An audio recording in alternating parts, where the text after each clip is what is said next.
Good morning. Shri કન્યા primary વિદ્યાલય ધોરણ 6 વિષય ગણિત. એમાં જોઈએ આપણે ચેપ્ટર નંબર 9 માહિતીનું નિયમન. માહિતીના નિયમનમાં આપણે ગ્રાફ પોથીમાં દાખલા કરતા હતા, એમાં આપણે અભ્યાસ કરી ગયેલા છીએ. હાલ આપણે જોઈએ આલેખ નંબર 11, સ્વાધ્યાય 9.1 અને દાખલા નંબર 6. હવે એમાં જોઈએ તમને દિવસ આપેલો છે, બરાબર. શું છે? અઠવાડિયાના જુદા જુદા દિવસે બલ્બોનું થયેલું વેચાણ દર્શાવે છે. જ્યારે તમને એક બલ્બ એટલે કે એક લેમ્પ જ્યારે તમે જુઓ ને ત્યારે તમારે બે લેમ્પ સમજવાના રહેશે. શું કરવાનું રહેશે? બે બલ્બ સમજવાના રહેશે.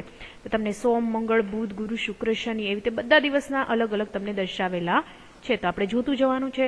શુક્રવારે કેટલા બલ્બ વેચાવવામાં આવ્યા? હવે જોઈએ શુક્રવારે કેટલા છે. 1, 2, 3, 4, 5, 6 અને 7. શું કરાય? સીધું 7 ગુણ્યા 2 કરી લેવાય. કેટલા કરાય? 7 ગુણ્યા 2. 7 દુ કેટલા થાય? 14. તો કેટલા બલ્બ વેચ્યા હશે? 14 બલ્બ વેચ્યા હશે. કયા દિવસે સૌથી વધુ બલ્બ વેચવામાં આવ્યા? જોઈ શકો છો તમે ઓલ ઓવર રેન્જ. રવિવારના દિવસે વધારે દેખાય છે. કેટલા છે? 2, 3, 4, 5, 6, 7, 8 અને 9. કેટલા બલ્બ? એટલે 9 ગુણ્યા 2 કરી 9 દુ 18. સૌથી વધારે કેટલા બલ્બ એને વેચ્યા? 18 બલ્બ એને રવિવારના દિવસે વેચેલા છે. એટલે શું કે છે? કયા દિવસે સરખી સંખ્યામાં બલ્બ વેચવામાં આવ્યા? તો તમે તમારી ગ્રાફ પોથીમાં જુઓ કે કયા દિવસે સરખા. તો તમે જોઈ શકો છો બુધવારે અને શનિવારે. કયા વારે? તો કે બુધવારે અને શનિવારે સરખા વેચેલા છે. બુધવાર અને શનિવાર બે દિવસે સરખા વેચેલા છે. પછી ડી માં શું કે છે? કયા દિવસે સૌથી ઓછા બલ્બ વેચાયા? કયા દિવસે સૌથી વધારે ઓછા બલ્બ વેચાયા? એમ તો એ કે બુધવારે અને શનિવારે. કેમ કે કેટલા બલ્બ વેચાણા હતા? 8 બલ્બ જ વેચાણા હતા. તો આમાં પણ શું આવશે? બુધવાર અને શનિવાર. બરાબર. ત્યાર પછી આપણે જોઈએ એક બોક્સમાં 9 બલ્બ સમાતા હોય તો તે અઠવાડિયા દરમિયાન કેટલા બોક્સની જરૂર પડે? બરાબર. એટલે કુલ કેટલા બલ્બનું વેચાણ થયું હતું આપણે જોઈએ. કુલ છે એ કેટલા બલ્બનું વેચાણ થયું હતું? 86 બલ્બ વેચાયા હતા. કેટલા બલ્બ વેચાયા હતા? 86 બલ્બ વેચાયા હતા. તો જરૂરી બોક્સ એટલે આપણે શું કરાય? 86 ભાગ્યા 9 કરી લેવાય. શું કરાય?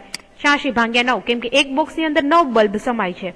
તો આપણે 86 આપણે બલ્બ વેચ્યા તો 86 ભાગ્યા 9 કરીએ તો કેટલા થાય? એટલે આપણે જોઈએ તો કે 86 ભાગ્યા 9 કરીએ એટલે 10 બોક્સ જોઈએ. કેટલા જોઈએ? 10 બોક્સની જરૂર પડે. કેટલા જોઈએ? 10 બોક્સ. બરાબર. 10 બોક્સ એટલે કેવું થાય? 10 બોક્સ આખા નહીં ભરાય. બરાબર. એક બોક્સ છે છેલ્લું એ થોડું અધૂરું રહેશે. કેમ કે 10 નવા 90 થાય. આપણે 90 ની ગણતરી કરીએ ત્યારે 86 બલ્બ સમાય. બરાબર. હવે આપણે ત્યાર પછીનું જોઈએ. ત્યાર પછી શું કે છે? એક ગામમાં ફળોના શું કે છે? ફળોની 6 વેપારીઓની નીચે પ્રમાણે ફળોની પેટીઓ છે. ઋતુ અલગ અલગ ઋતુમાં એને ખાસ કરીને ઋતુમાં વેચાયેલા છે. બરાબર. જ્યારે એક ટોપલી જુઓ ને ત્યારે એની અંદર 100 ફળ છે એવું આપણે નક્કી કરવાનું રહેશે. બરાબર છે. તો જોઈએ રહીમ, લખનપાલ, અનવર, માર્ટિન, રણજીતસિંહ અને જોસેફ. બરાબર. એટલા બધા છે. બધા અલગ અલગ ફળ વેચે છે. તો પેલું જોઈએ કયા વેપારીએ સૌથી વધુ સંખ્યામાં ફળની પેટી વેચી છે? તમે એમનો મત જોઈ શકો છો. કેટલા? 1, 2, 3, 4, 5, 6, 7, 8, 9 અને આ કેટલું છે? હાફ છે. બરાબર. 9.5 પેટી. એટલે 9 એટલે 900 એ ને 900 પ્લસ 50 બીજા. બરાબર. એટલે કેટલા ફળ એને વેચેલા હોય? બરાબર. તો આપણે જોઈ શકીએ 900 પ્લસ એટલે 950 પેટી ફળ વેચેલા છે.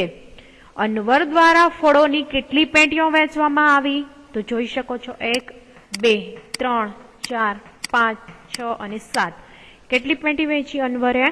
તો કે 7 પેટી વેચી. બરાબર. તો શું કરાય? 7 ગુણ્યા કરો 100 એટલે કેટલા થાય? 700 પેટી વેચી. કેટલી વેચી? 700 પેટી એને ફળની વેચી. હવે ત્યાર પછીનું જોઈએ. ત્યાર પછીનો પ્રશ્ન શું છે? 600 થી વધારે પેટી એવો છે ને. 600 થી વધારે પેટીઓ વેચનાર વેપારીઓ હવે પછીની ઋતુમાં વખાર ખરીદવાનું આયોજન કરે છે. તો તમે તે વેપારીને નામ આપી શકો છો. તો કયા કયા વેપારીઓ છે એ કરી શકે? તો જોઈએ અનવરે, માર્ટિને અને રણજીતસિંહે 600 થી વધારે ફળની પેટીઓ વેચી છે. એટલે એ લોકો વિચાર કરી શકશે. કોણ કોણ? તો કે અનવર, પછી બીજું કોણ? માર્ટિન, અને ત્યાર પછી કોણ આવશે? તો કે રણજીતસિંહ. બરાબર. એ લોકોએ 600 થી વધારે પેન્ટીઓ વેચી છે એટલે એ લોકો વખાર ખરીદવાનું આયોજન કરી શકશે. જોસેફે ફળોની કેટલી પેટીઓ વેચી? તો જોઈ શકો છો 2, 3 અને 4. 4 પેટી આખી છે, 1 પેટી અડધી છે. 4 આખી એટલે એને આપણે લઈ લઈએ 400 પ્લસ અડધી છે એના લઈએ 50. એટલે કેટલી એને પેટી વેચી? 450 પેટીઓ વેચી. કેટલી વેચી? 450 પેટીઓ અને વેચી છે એવું આપણે કહી શકીએ. ત્યાર પછીનો આપણે જોઈએ ગ્રાફ. ઉદાહરણ નંબર 7, આલેખ નંબર 13. વર્ગના 30 વિદ્યાર્થીઓ અઠવાડિયા દરમિયાન હાજર રહેલા વિદ્યાર્થીઓની સંખ્યા છે. આ પ્રમાણે આપણે જોઈએ. એક આખો ડાગલો હોય, બરાબર. જુઓ, એનું માથું, એના બે બાજુના હાથ અને નીચેના બે પગ હોય તો 5 વિદ્યાર્થી દર્શાવે, બરાબર. પણ જો માથું, એક આ બે હાથ અને એક નીચેનો, બરાબર, તો 4 વિદ્યાર્થી દર્શાવે. જ્યારે કે એનું માથું ને 2 હાથ હોય તો 3 વિદ્યાર્થી દર્શાવે. જ્યારે એક માથું ને 1 હાથ હોય તો 2 વિદ્યાર્થી. ખાલી એક માથું હોય તો 1 જ વિદ્યાર્થી દર્શાવે છે. એ રીતે આપણે એને દર્શાવવાનું રહેશે. તો સોમવાર, મંગળવાર, બુધવાર, ગુરુવાર એવી રીતે અલગ અલગ છે. તો તમારે એ રીતે એને દર્શાવવાના રહેશે કે કેટલા કેટલા વિદ્યાર્થીઓ અને કઈ કઈ રીતે, બરાબર. તો આપણે જોતા જઈએ.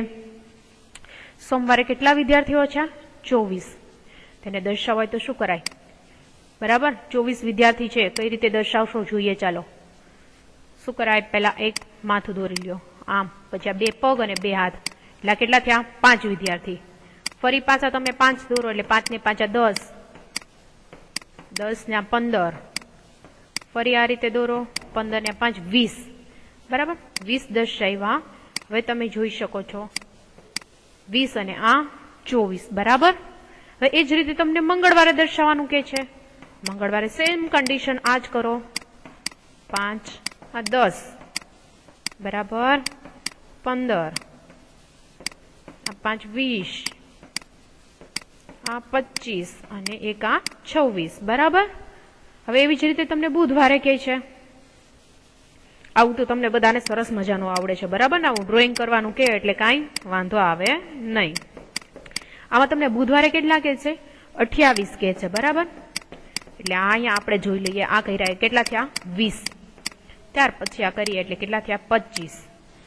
એક 26, 27 અને 28, બરાબર. 28 ડાગલા કરવાના હતા એટલે આપણે 28 કર્યા. ત્યાર પછી આપણે જોઈએ ગુરુવાર, શુક્રવાર અને શનિવાર. તો ગુરુવારે કેટલા છે? તો કે ગુરુવારે 30 છે, બરાબર. તો ગુરુવારે 30 એટલે તમે સરળતાથી સમજી શકો છો. 30 એટલે કેટલા તમારે ડાગલા કરવાના રહે? આ 10. અહીંયા આ ડાગલો કરો એટલે 15.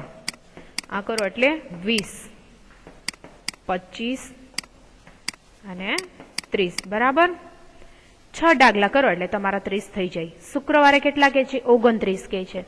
29 એટલે ઉપર કર્યું એવી રીતે જ, પણ એકમાં હાથ ઓછો કરવાનો રહેશે. શું કરવાનું રહેશે? એક હાથ ઘટાડવાનો રહેશે. 5 ડાગલા છે એ આખા કમ્પ્લીટ કરવાના. શું કરવાનું? 5 ડાગલા છે અને કમ્પ્લીટ તમારે દોરી લેવાના. પણ 6થો ડાગલો છે એને શું કરવાનું? એક હાથ ઓછો કરવાનો રહેશે. એટલે 29 થઈ જશે. અને શનિવારે કેટલા છે? તો કે શનિવારે 22 છે. કેટલા છે? 22. તો જોઈ શકો છો આપણે 22 દર્શાવી દઈએ, બરાબર. 10 આ 15 આ દોરી એટલે કેટલા થયા? 20. 22 છે એટલે 21 અને એક આ 22, બરાબર. હવે આ રીતે આપણે એને 22 દર્શાવી શકીએ છીએ. ત્યાર પછીનું એ શું કે છે જોઈએ. ઉદાહરણ નંબર 8. વર્ષના પ્રથમ 4 માસ દરમિયાન એક નિવાસ સ્થાને નીચે પ્રમાણે બલ્બ ખરીદવામાં આવ્યા. તો નીચેના વિગતમાં ચિત્ર આલેખ દ્વારા દર્શાવવાનું રહેશે. જાન્યુઆરી, ફેબ્રુઆરી, માર્ચ અને એપ્રિલ બધા સમય દરમિયાન એને છે ને બલ્બની ખરીદી કરી છે. શું કર્યું છે? બલ્બની ખરીદી કરી. હવે જ્યાં તમને એક બલ્બ આવો, એક બલ્બ દોરો ને એટલે કેટલા બલ્બ થાય? 10 બલ્બ થાય છે એવું તમને કહે છે. એટલે તમારે જોવાનું છે જ્યાં તમે એક બલ્બ દોરશો ને ત્યાં તમારે 10 બલ્બ છે એવું કાઉન્ટ કરવાનું રહેશે. તો જાન્યુઆરીમાં એને કેટલા બલ્બ લીધેલા હતા? તો કે 20 બલ્બ લીધા. એટલે તમે આ રીતે આવો બલ્બ દોરી શકો, બરાબર. એટલે ત્યારે કેટલા થાય? 10 બલ્બ. પણ તમારે કેટલા? એને 20 બલ્બ લીધેલા છે.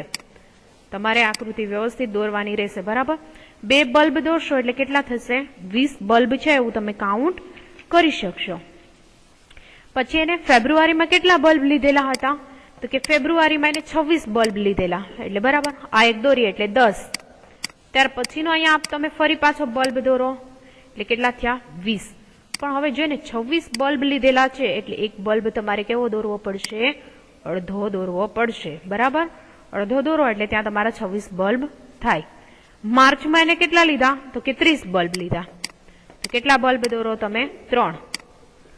તમે 3 દોરી દો એટલે તમારા 30 બલ્બ કમ્પ્લીટ થઈ જાય, બરાબર. હવે ત્યાર પછી જુઓ એપ્રિલમાં. એપ્રિલમાં એને કેટલા બલ્બ લીધેલા છે? તો એપ્રિલમાં એને 34 બલ્બ લીધેલા છે. એટલે શું કરશું આપણે? 3 આખા